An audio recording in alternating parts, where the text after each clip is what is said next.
Bienvenue au rendez-vous avec Jésus-Christ où nous cherchons à comprendre, à savoir et à connaître les mystères de l'Évangile.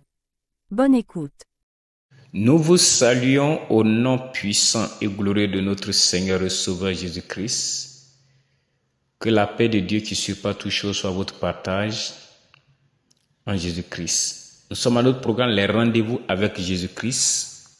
Au rendez-vous avec Jésus-Christ, nous cherchons à comprendre, à savoir et à connaître les mystères de l'Évangile. Et chaque rendez-vous est une occasion où Dieu nous accorde une révélation. La révélation nous envoie à la connaissance de la parole et ayant cette connaissance, nous la mettions en pratique pour relever un défi. Chaque défi nous permet de demeurer sur le droit chemin. Alors chaque jour, demeurons dans sa vérité au nom puissant de Jésus.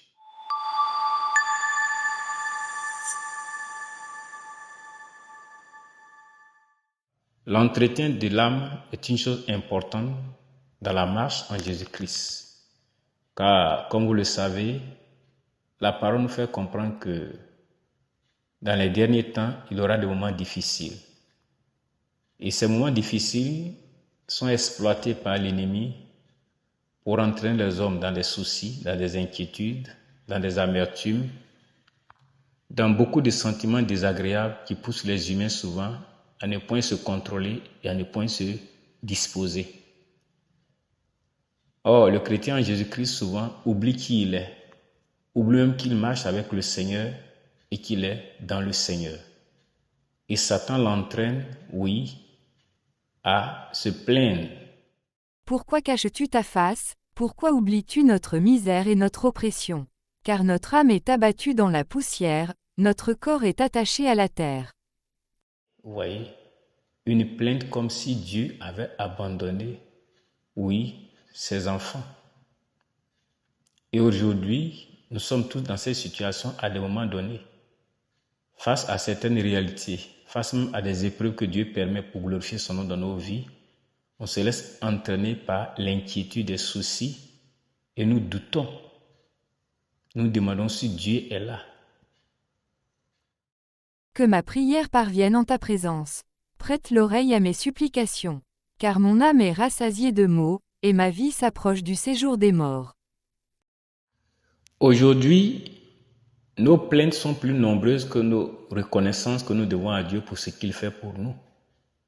Parce qu'il arrive souvent que face aux inquiétudes, aux soucis, oui, à tout ce que le diable dresse au-devant de nous, nous oublions les bienfaits du Seigneur. Alléluia. Ne nous amenons pas à comprendre que Dieu étant avec nous, le diable ne veut pas que nous soyons dans la paix, dans la quiétude, va s'opposer à nous. Pourquoi t'as-tu, mon âme, et gémis-tu au-dedans de moi? Espère en Dieu, car je le louerai encore, il est mon salut et mon Dieu. Cela est très important. La Bible déclare clairement que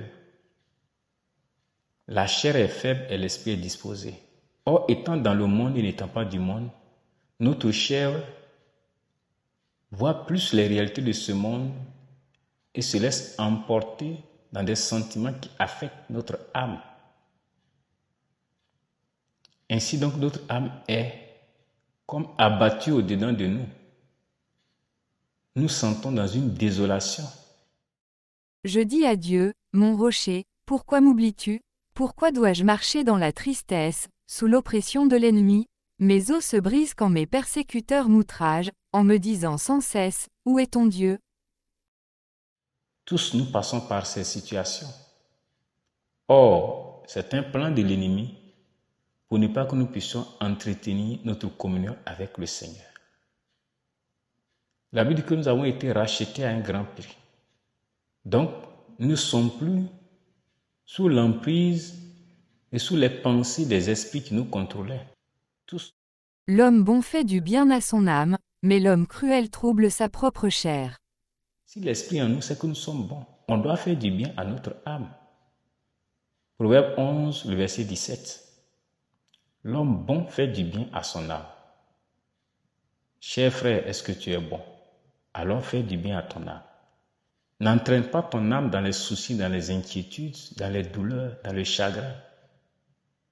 Au contraire, tu dois défendre ton âme. L'inquiétude dans le cœur de l'homme l'abat, mais une bonne parole le réjouit. Donc tu ne dois pas laisser l'inquiétude t'abattre. Au contraire, tu dois donner des bonnes paroles à ton âme. Tu dois dire à ton âme, expert en Dieu, car je le louerai encore, il est mon salut et mon Dieu. Selon qu'il est écrit dans Psaume 42, le verset 5. Chacun de nous doit pouvoir entraîner son âme en lui adressant des paroles qu'il lui faut, qu'elle doit entendre pour espérer et tenir ferme. Alléluia. Comment on peut entretenir l'âme? Jésus dit ensuite à ses disciples, « C'est pourquoi je vous dis, ne vous inquiétez pas pour votre vie de ce que vous mangerez, ni pour votre corps de quoi vous serez vêtus. La vie est plus que la nourriture, et le corps plus que le vêtement. Considérez les corbeaux, ils ne sèment ni ne moissonnent, ils n'ont ni cellier ni grenier, et Dieu les nourrit. Combien ne valez-vous pas plus que les oiseaux? Qui de vous, par ses inquiétudes, peut ajouter une coudée à la durée de sa vie? » Donc le premier élément, c'est que nous ne devons pas nous inquiéter. On doit prendre l'exemple des animaux que nous voyons, des oiseaux qui ne cultivent pas, qui n'ont pas de champ, mais ils mangent et ils ont des plumages de beauté extraordinaire. Donc ainsi étant des humains, créés à l'image et à la ressemblance de Dieu, on ne doit pas s'inquiéter. Et le Seigneur dit, en nous inquiétant, on n'apporte rien à la vie. Au contraire, nous nous détruisons, nous abattons parce que l'inquiétude dans le cœur de l'homme l'abat. Gloire au Seigneur.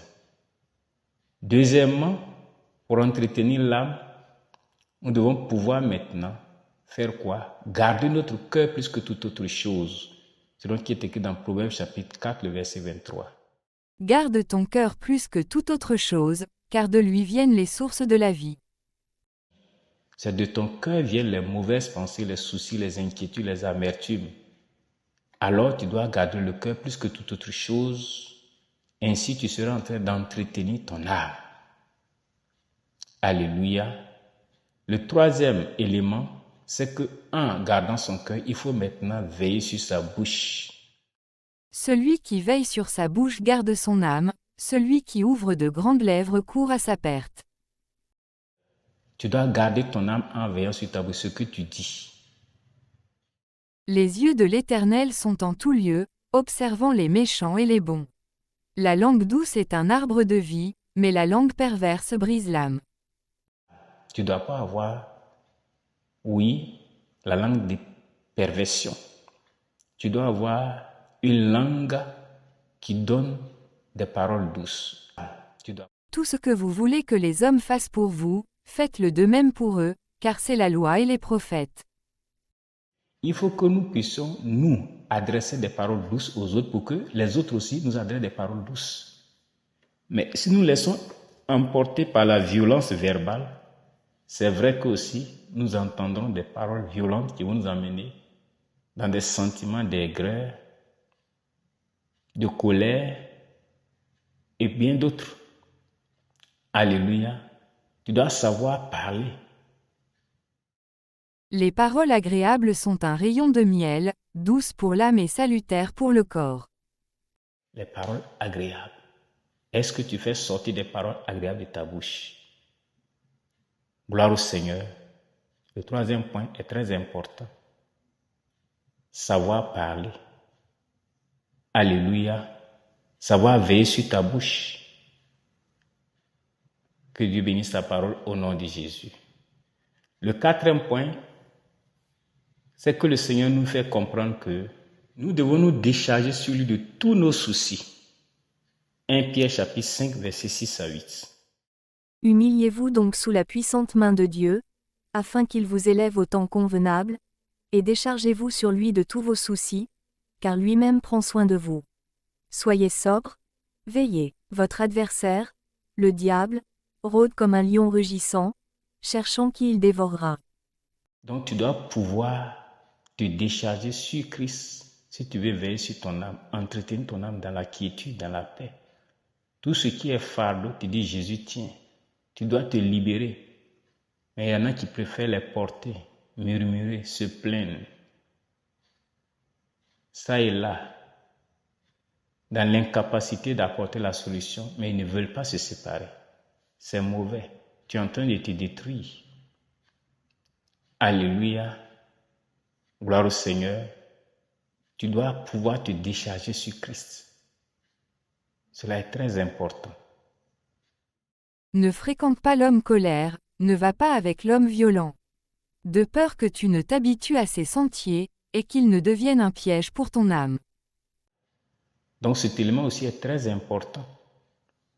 La Bible dit, si tu ne veux pas que ton âme tombe dans un piège, il faut que tu puisses t'éloigner de l'homme de colère et de l'homme violent. Parce que la Bible nous fait comprendre que les mauvaises compagnies corrompent les bonnes mœurs. Donc si tu marches avec des hommes violents et des hommes de colère, la Bible dit, ils vont t'entraîner dans leur sentier et ton âme sera en danger. C'est pourquoi je relis le passage, Proverbe 22, versets 24 à 25. Ne fréquente pas l'homme colère et ne va pas avec l'homme violent, de peur que tu ne t'habitues à ses sentiers et qu'il ne devienne un piège pour ton âme. C'est clair. Gloire au Seigneur.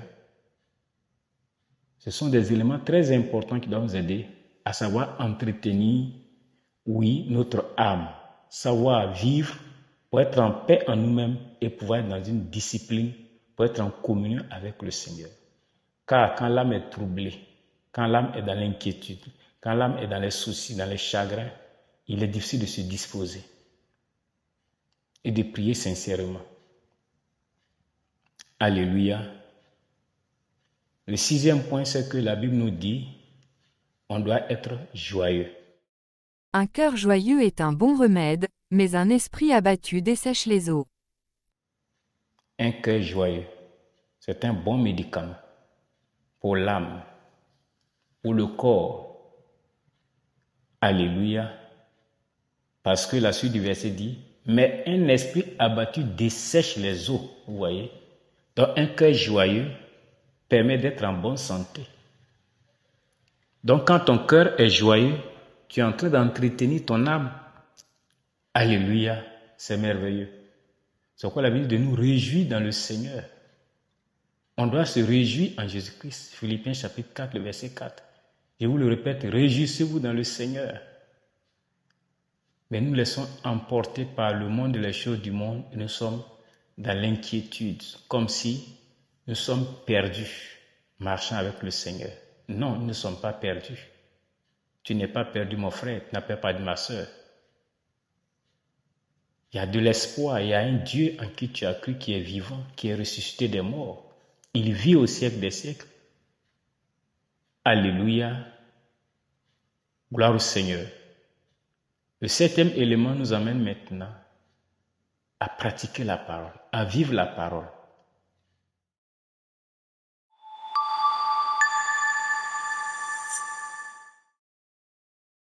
Mon fils, n'oublie pas mes enseignements, et que ton cœur garde mes préceptes, car ils prolongeront les jours et les années de ta vie, et ils augmenteront ta paix.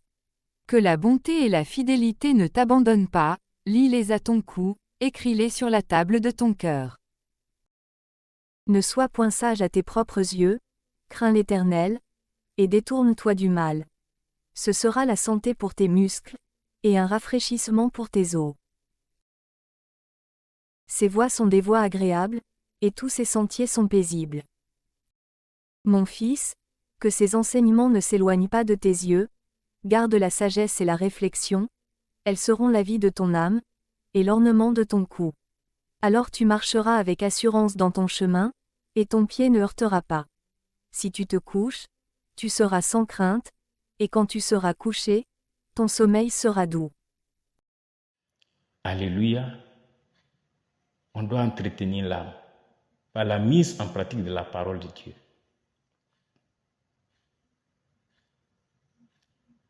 Le verset 17, le Proverbe 3 nous dit, « Ces voies sont des voies agréables et tous les sentiers sont paisibles. » Il est un arbre de vie pour ceux qui la saisissent et ceux qui la possèdent sont heureux. Amen. Le verset 21 au verset 24. Mon fils, que ces enseignements ne s'éloignent pas de tes yeux. Garde la réflexion et la sagesse. Elles seront la vie de ton âme et l'ornement de ton cou. Vous voyez, la vie de l'âme, c'est de garder la sagesse qui est la parole, la réflexion qui est la méditation de la parole. Alors tu marcheras avec assurance dans ton chemin et ton pied ne heurtera pas. Si tu te couches, tu seras sans crainte. Et quand tu seras couché, ton sommeil sera doux. Alléluia, c'est merveilleux d'avoir l'âme dans une quiétude, dormir dans la douceur du Seigneur, être sous sa couverture divine. Que Dieu nous bénisse dans son amour et que chacun apprenne à entretenir son âme pour que son âme puisse être dans une quiétude pour être dans la communion avec le Seigneur. Père, nous rendons gloire à ton nom. Merci pour tes révélations qui nous éclairent. Apprends-nous à entretenir notre âme en marchant dans la parole, par la parole et pour la parole. Car en elle se trouve la vie abondante. Et c'est elle qui est la substance pour notre âme. Apprends-nous à la méditer ta parole pour que notre âme ne périsse point et ne meure point de soif. Béni sois-tu Seigneur, toi qui nous donnes la vie abondante par ta parole, au nom de Jésus. Amen. Nous espérons que vous avez été édifiés à travers cette méditation et que votre marche avec notre Seigneur sera dorénavant différente. N'oubliez pas de vous abonner et d'activer la cloche pour ne rater aucune de nos publications. Soyez abondamment bénis. Pour nous contacter sur WhatsApp, composez le 228 90 51 56 47. Que Dieu vous bénisse.